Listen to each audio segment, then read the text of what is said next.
Hello' student, মই মোৰ YouTube channel দেখামনিৰলৈ তোমালোকক পুনৰ স্বাগতম জনাইছোঁ। তোমালোকেতো জানাহে এইকেইদিন তোমালোকক ক্লাছ 10ৰ পুনৰ আলোচনাৰ R6ৰ অংককেইটা কৰি দি আছোঁ। তোমালোকৰ অলৰেডি 5 নম্বৰ অংকলৈ কৰি দিয়া হৈছে। আশা কৰোঁ সেইকেইটা তোমালোকে বুজি পাইছা। আমি আজি 6 নম্বৰৰ পৰা আৰম্ভণি কৰোঁ। 6 নম্বৰত কি আছে? দিয়া আছে ৰম্বাস আকৃতিৰ মাটি টুকুৰাৰ কৰ্ণৰডালৰ দিশ ক্ৰমে 125 মিটাৰ আৰু 85 মিটাৰ মাটি টুকুৰাৰ কালি উলিয়াব লাগে। এতিয়া ৰম্বাসৰ কালি উলিওৱা সূত্ৰ কি আছিল? হাফ ইনটু কৰ্ণৰডালৰ পূৰণফল। তেতিয়াহ'লে কিমান হ'ব? ইয়াতে কৰ্ণৰডাল কিমান আছে? 125 আৰু 85 আছে। তেতিয়াহ'লে এনচাৰটো কিমান হ'ব? Half into 125 into 85 metre square. তাৰপিছত এইখিনি তোমালোকে কেলকুলেশ্যন কৰা, কৰিলে আমি কিমান এনচাৰ পাম? 5312.5 মিটাৰ স্কোৱাৰ। এইটো আছিল তোমালোকৰ 6 নম্বৰ অংক। ইয়াৰে পিছৰ অংকটো কি আছে? 7 নম্বৰটো কি দিয়া আছে? 7 নম্বৰটো দিয়া আছে কি? ৰম্বাসটোৰ কৰ্ণৰডালৰ যোগ ক্ৰমে 24 মিটাৰ আৰু 10 মিটাৰ। তেতিয়াহ'লে উক্ত ৰম্বাসটোৰ পৰিসীমা উলিয়াব দিছে। এতিয়া পৰিসীমা উলিয়াব দিলে আমি কি কৰিব লাগিব? ৰম্বাসটোৰ বাহুৰ দিশ জানিব লাগিব। আমাক কৰ্ণৰ দিশহে দিয়া আছে, সেইকাৰণে আমি কি কৰিব লাগিব? প্ৰথমতে বাহুৰ দিশ উলিয়াব লাগিব। বাহুৰ দিশ উলিয়াব লাগিলে ধৰি লোৱা এইটো এটা ৰম্বাস। এই ৰম্বাসটোৰ ক্ষেত্ৰত কি দিয়া আছে? এডাল কৰ্ণ দিয়া আছে যাৰ দিশ ইয়াৰ পৰা ইয়ালৈকে 24 মিটাৰ আৰু আন এডাল কৰ্ণ দিয়া আছে, কিমান দিয়া আছে? ইয়াৰ পৰা ইয়ালৈকে 10 মিটাৰ। তেতিয়াহ'লে আমি জানো যে কি জানো? কৰ্ণই কি কৰে? ৰম্বাসৰ কৰ্ণই পৰস্পৰক লম্বভাৱে সমদ্বিখণ্ডিত কৰে। লম্বভাৱে মানে কিমান হ'ব? ইয়াৰে মাজত 90 ডিগ্ৰী হ'ব। কৰ্ণৰডালৰ মাজৰ এই এংগলটো 90 ডিগ্ৰী হ'ব আৰু সমদ্বিখণ্ডিত মানে কিমান? ইয়াৰ পৰা ইয়ালৈকে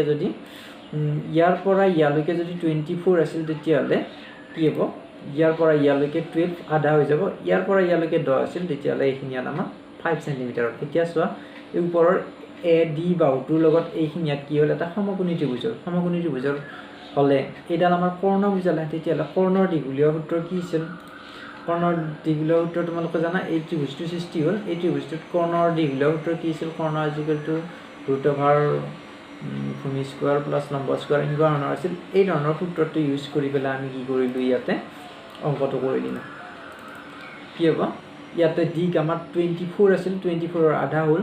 তাৰপিছত ইয়াতে 10 আছিল, 10ৰ আধা হ'ল। এইখিনি ইয়াত কেলকুলেশ্যন কৰোঁতে আমি এটা বাহুৰ দিশ কিমান পালোঁ? 13 মিটাৰ পালোঁ। যদি এটা বাহুৰ দিশ 13 মিটাৰ হয়, তেতিয়াহ'লে ৰম্বাসটোৰ পৰিসীমা কিমান হ'ব? পৰিসীমাৰ সূত্ৰ কি দিছে? 4 ইনটু বাহুৰ দিশ। তেতিয়াহ'লে বাহুৰ দিশ কিমান পালোঁ? 13 মিটাৰ। তেতিয়াহ'লে ইয়াৰ পৰিসীমা কিমান হ'ব? 52 মিটাৰ। এইটো কি হ'ল? ৰম্বাসটোৰ কালি হ'ল, পৰিসীমা হ'ল। তেতিয়াহ'লে নেক্সট কি লাগিল? 2 নম্বৰটোত কি উলিয়াব দিছে? সেইটোৰে 2 নম্বৰটোত উলিয়াব দিছে ইয়াৰে কালি। আকৌ সেই আগৰ দৰে ৰম্বাসৰ কালি সূত্ৰ কি আছিল? কৰ্ণৰডালৰ পূৰণফল, মানে হাফ ইনটু কৰ্ণৰডালৰ পূৰণফল, আৰু ইয়াত মানকেইটা বহাই দিছোঁ, বহাই দি পেলাই কেলকুলেশ্যন কৰি দিছোঁ। সেইটোৱে হৈছে তোমাৰ মানে 1/2 ইনটু 24 ইনটু 10। এইখিনি ইয়াত কেলকুলেশ্যন কৰোঁতে পাইছোঁ তোমাৰ 120 মিটাৰ। ইয়াৰে পিছৰ অংকটো কি আছে? ইয়াৰে পিছৰ অংকটো দিয়া আছে আয়ত এটাৰ প্ৰস্থ দিয়া আছে 5 মিটাৰ আৰু কালি দিয়া আছে 100 মিটাৰ স্কোৱাৰ। তেতিয়াহ'লে আয়তৰ কালিৰ সূত্ৰ কি আছিল? দিশ পূৰণ প্ৰস্থ ইকুৱেলটো ইয়াৰ কালি। সেই হিচাপত আমি কি লিখিলোঁ? আমি জানো যে দিশ পূৰণ প্ৰস্থ ইকুৱেলটো আয়তৰ কালি। ইয়াতে দিশ মানে দিশ এটা গ'ল, প্ৰস্থৰ মান আমাৰ 5 দিয়া আছে, সেইকাৰণে ইয়াতে 5 হ'ল আৰু আয়তৰ কালি 100 দিয়া আছে। এতিয়া 5টো পূৰণ হৈছে, পাৰ কৰি নিলে হৰণ হৈ যাব। এতিয়া দীঘক যদি কিমান হ'ব? এতিয়া যদি এশক যদি আমি 5ৰে হৰণ কৰি দিওঁ, তেতিয়াহ'লে কিমান হ'ল? 20 হ'ল। অৰ্থাৎ আয়তৰ দিশ হ'ব 20 মিটাৰ। এয়া আছিল তোমালোকৰ আজিৰ 3টা অংক। আকৌ পৰৱৰ্তী অংককেইটাত লগ পোৱাৰ আশাৰে আজি আহিছোঁ। ভালদৰে পঢ়িবা, মানে সূত্ৰবোৰ চাই থৈ দিবা। আৰু সূত্ৰবোৰ যদি তোমালোকৰ মুখস্থ থাকে, এইকেইটা আগতেও কৈছোঁ, এইকেইটা চেপ্টাৰ ইমান জটিল নহয়, যদিহে তোমালোকৰ আগতে এইবোৰৰ বিষয়ে এটা ধুনীয়া ধাৰণা আছে। অলৰেডিটো তোমালোকে পাই আহিছা।